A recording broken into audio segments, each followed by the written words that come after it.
Vamos dar início então a esse trabalho falando um pouco sobre a Escherichia coli. Mas antes de falar sobre a Escherichia coli propriamente dita, eu gostaria de falar um pouco a respeito da família da qual ela pertence, as enterobactérias. Nessa família, nós temos muitas bactérias conhecidas, como a Shigella e a Salmonella, bactéria normalmente encontrada na casca do ovo. Uma das características principais que define as bactérias desse grupo está presente na sua morfologia, o fato de elas terem a aparência de bacilos.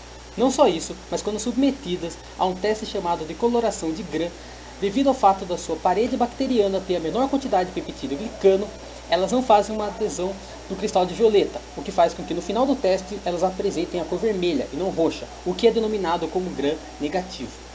As bactérias desse grupo também são comumente encontradas na nossa microbiota normal como comensais, ou seja, sem causar nenhum malefício à nossa saúde. Mas é claro que se você tiver um desequilíbrio na sua microbiota normal, ou se essa bactéria ela sair dessa região e migrar para outra, você pode ter ela presente como patógena, ou seja, causando danos à sua saúde. Essas bactérias são responsáveis por causarem 1/3 de todas as bacteremias. O que é bacteremia? Mia vem de sangue e bac vem de bactéria. São doenças causadas por bactéria no sangue. Elas também são responsáveis por 70% das ITUs, infecções do trato urinário. E também são comumente conhecidas pelas suas infecções intestinais. Aqui nós temos as características normais a todas as enterobactérias, sendo elas ter como sítio principal de infecção o trato intestinal e o trato urinário, serem encontradas principalmente no cólon, conter endotoxinas, que é exatamente o que é responsável por muitas delas causar diarreia, serem bacilos gram-negativos, o que já foi falado anteriormente, serem capazes de fermentar a glicose, serem catalase positivo. Ser catalase positivo significa que ela é capaz de transformar o peróxido de hidrogênio em água e oxigênio. Fazer essa transformação é o que indica que ela é catalase positivo. Ser oxidase negativo, crescer bem em meios comuns, como a Garmaconch, que também a gente já viu anteriormente, não formar esporos e ser anaeróbicos facultativos. Falando agora sobre Escherichia coli, ela é a mais comum na classe das Escherichia. Não só isso, mas ela é associada a diversos tipos de doenças, como as gastroenterites e as infecções intestinais. Ela também é a mais comum causa das infecções urinárias, sendo as infecções mais comuns em mulheres devido a uma questão mecânica, realmente uma questão de localização. Mulheres com infecção urinária, na hora do parto, elas podem acabar passando essa bactéria para o feto, para o neonato. E essa bactéria ela pode acabar infectando as meninges, gerando uma doença chamada de meningite. Falando um pouco a respeito da estrutura da Escherichia coli, a gente tem aqui alguns exemplos das estruturas que as bactérias podem ter. Por exemplo, elas podem ter a estrutura de cocos, elas podem ter a estrutura de hipococos, que são 2 cocos juntos, streptococcus, que são vários cocos em fileira. Elas podem ter essa estrutura que é um aranhado de cocos, que é em formato de caixa de uva, que é chamado de staphylococcus. Ela pode ter esse formato de bacilo, que é o caso das enterobactérias. No caso, a Escherichia coli é o enterobacter, então ela vai ter esse formato de bacilo. Ela pode ter esse formato de víbrio, ela pode ter esse formato de espilhoqueta e esse formato de espilhoqueta. Aqui nós temos uma imagem que vai servir para ilustrar, para a gente ter uma ideia mais ou menos do formato que a bactéria vai ter. Como ela é uma bactéria, como ela é uma célula procarionte, ela não tem uma carioteca, ou seja, o material genético dela vai estar largado, meio que solto pelo citoplasma.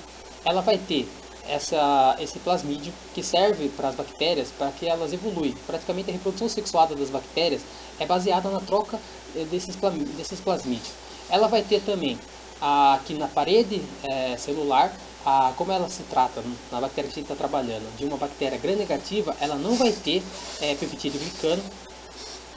Ela vai ter também aqui flagelos, e também outras estruturas de adesão.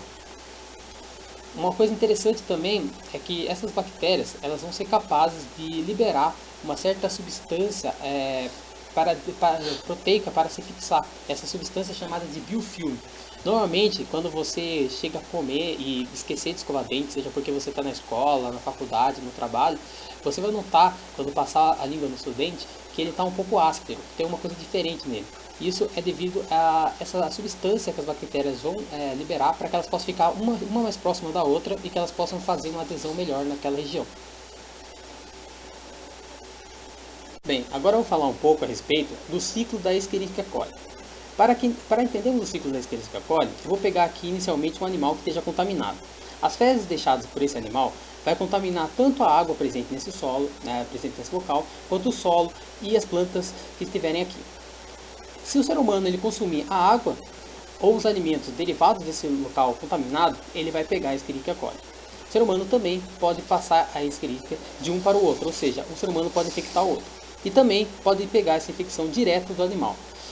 Por se tratar de uma doença que a gente chama que tem um tipo de contaminação que a gente chama de oral fecal, as medidas de profilaxia são as mais clássicas de todas. Se baseiam praticamente na lavagem correta das mãos, na lavagem dos alimentos, na lavagem do ambiente de trabalho, na fervura do leite, por exemplo, no cozimento correto das carnes, e também, é claro, no cuidado na hora de se escolher um alimento, do local de onde está sendo comprado esse alimento, para ter certeza da segurança e tomar sempre esses cuidados de higiene. Uma das coisas mais básicas assim que temos para falar disso é aquele negócio do saneamento básico. Uma região que não tem saneamento básico decente é uma região que tem maior chance de ter uma contaminação por qualquer tipo de doença que tem essa via de contaminação. O tratamento de Escherichia coli vai depender muito do grau apresentado pela pessoa da doença. Ou seja, se a pessoa apresentar um caso mais grave, talvez precise de entrar com antibiótico. Mas se ela apresenta casos mais leves, muitas vezes não é necessário. Muitas vezes o médico ele vai indicar um repouso, uma hidratação. Bem, com isso eu termino a minha parte do trabalho do técnico de química.